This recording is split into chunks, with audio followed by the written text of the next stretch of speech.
brooder is the mother house to the chicken, because what you are doing is to mimic what the mother does to the chicks, protecting them from predators, giving them a shield from rain, from sunshine, and all that, but also to provide the feeds, like the way the mother scratches and breaks the particles to finer particles that the chicks can eat. This is what we have to do in this period of brooding.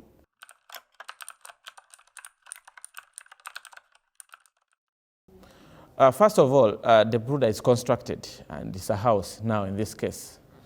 It is either fortunate or unfortunate that in our settings, the brooder is always used for rearing the chicken.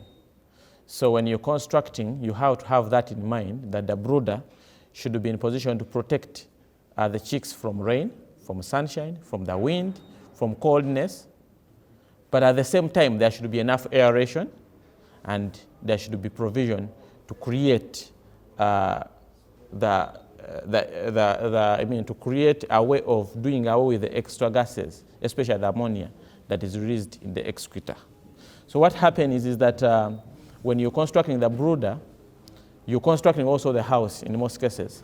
But in the brooding stage, we use what we call curtains to cover off the extra space so that that extra coldness does not come to the chicks. But when you covering the sides, you need to have space left up to create aeration, because the chicks, the person attending to the chicks, and the most common heat source that we use, which is the charcoal, need the oxygen.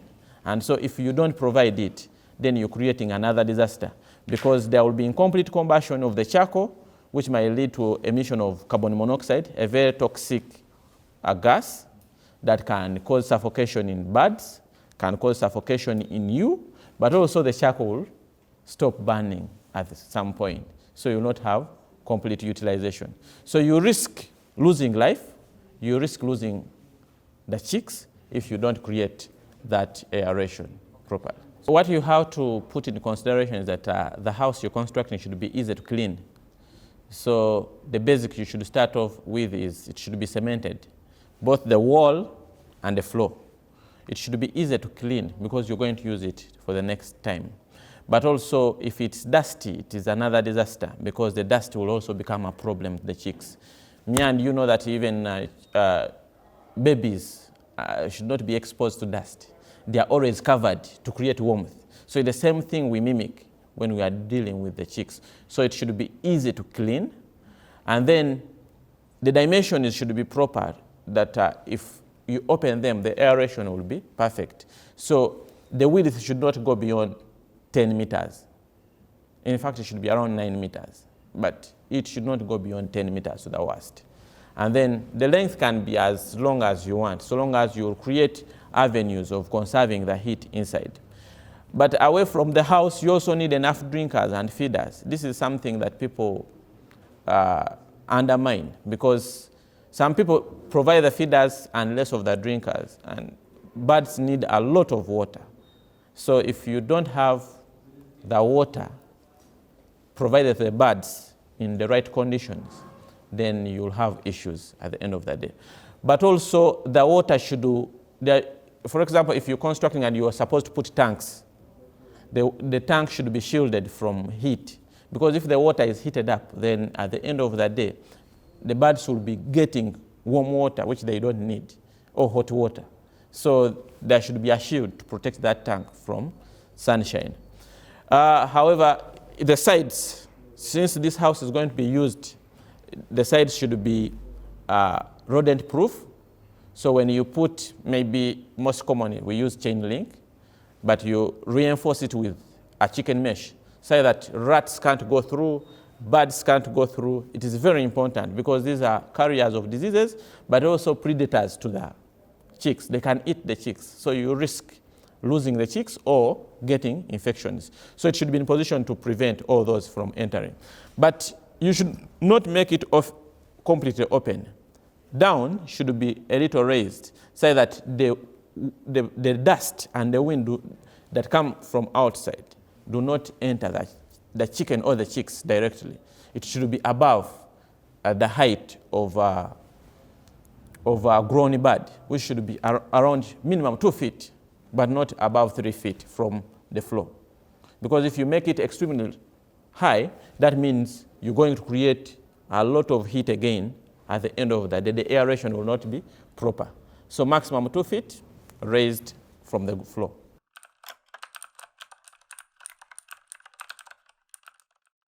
Technology has improved many things if you have the capital. We have the environment controlled houses where all the entire environment inside is automatically controlled, so you will not have destruction from outside. However much the noise will be out, it will still work. However, the best place to place your brooder is a place that does not have a lot of residences, that is not easily accessed by many people, is a place that is, does not have a lot of noise, because noise is a big distractor in this case.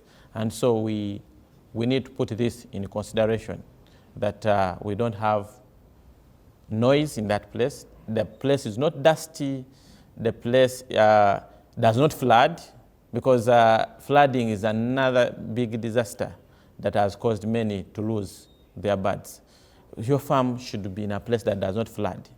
And then I've talked about, if possible, you should be in a place which does not easily heat up if you're not going to use fans, because you can plant trees on the extremes, not close to the houses, but at least around, so that the environment does not heat up so much.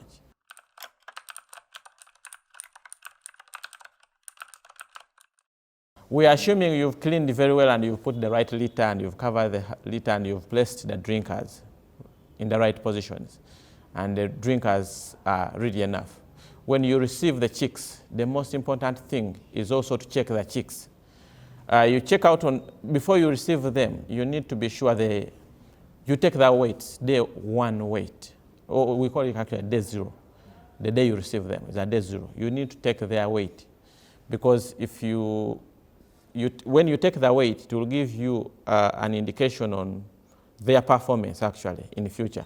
If the birds have a relatively uniform weight and they are not below what we call the standard, which is around 40 grams, then they are most likely going to perform well.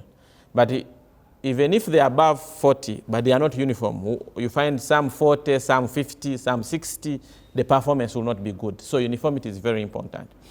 The good thing is that most of the breeders that are professional try to grade their eggs when they are going to hatch them. So they try to see, birds to come out at a relatively uniform weight. However, there are those that don't do it to the perfection. And so you need to look at all that and make sure you scrutinize and understand the birds you have. But also, you also need to check on the umbilical cord. There is what we call the yolk sac somewhere there. So, because that is where they have been eating. You need to check that that section is closed in most of the birds. Because if it's not closed, then that's going to be the point of infection entry into the bird. So you need to check out on all those. But you also need to check out on other deformities. Some birds are born with either deformed beak, so that one will not, if the beak is maybe turned, that one will not be in position to eat. Some are lame, that one will definitely will not move, so it will not identify where the feeders and drinkers. Some are blind, so they cannot see. So you need to look at all that to ensure that all the birds don't have all these deformities.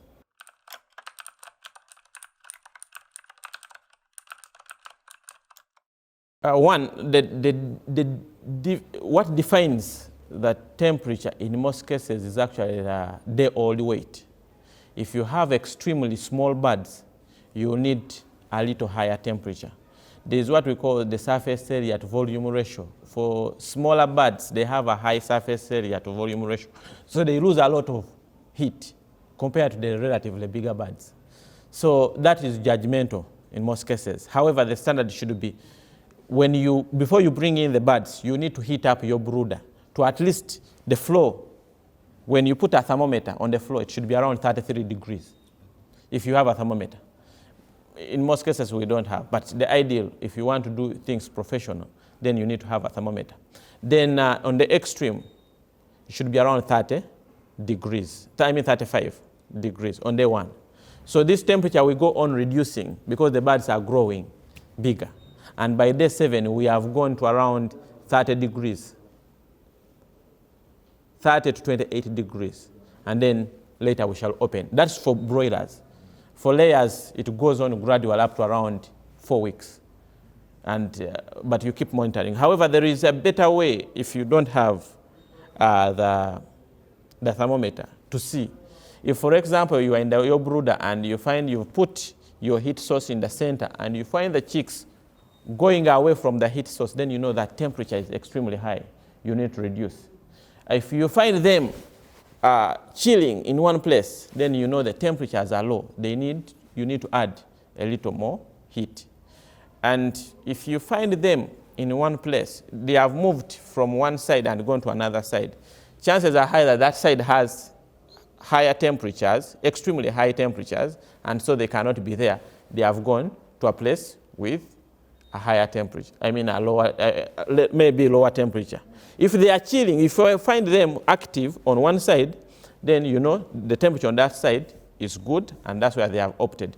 But if you find them chilling in one side, then you know one side has some warmth, but the other sides are extremely cold. So they have gone in that side to find some warmth. But that one can also indicate destruction is on the other side where they have run away. Maybe there is a noise, maybe there are some predators. You need to look out on all those and be sure they are not there.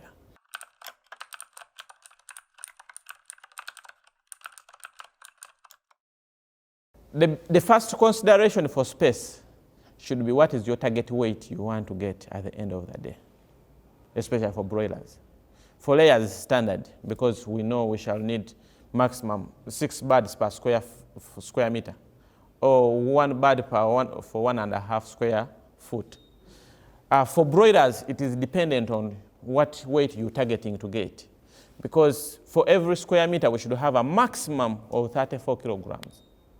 So that means if you're targeting to have a bird at 1 kilo, you're going to sell 1 kilo. Maximum every square meter should have 30 to 34 birds. But if you're targeting to sell at 2 kilograms, then every square meter should have 17 birds maximum, but 16 would be the ideal. And we are talking about a standard house that is well aerated. So for broilers, the biggest determinant is what is your target that you're looking at. That's why you see people say, but I reared 500 birds here and I sold them, but you're telling me it will not hold 1,000. Fine, you sold them at what weight? So if you're targeting 2 kilograms, then you need to adjust. If you're targeting 1 kilogram, if you're targeting, for example, 1 kilogram, you'll need a half the space the person targeting 2 kilograms needs for the same number of birds. So it is more of a weight-related stocking density. And we need to put that in consideration when we are calculating. Therefore, since most of the targets are around 2 kilograms live weight, then I would recommend that we have maximum 17 birds in a square meter. And carcass weight? The carcass weight is a product of the live weight. What we rear is a live weight. And so we are rearing the live weight. The rearing is more geared at the live weight. What you get out has nothing to do with the space. But what I know is that the carcass weight is always around 65–70% of the live weight. So if you have a bird that is around 2 kilograms, then you're looking at around 1.2, 1.4 kilograms carcass weight.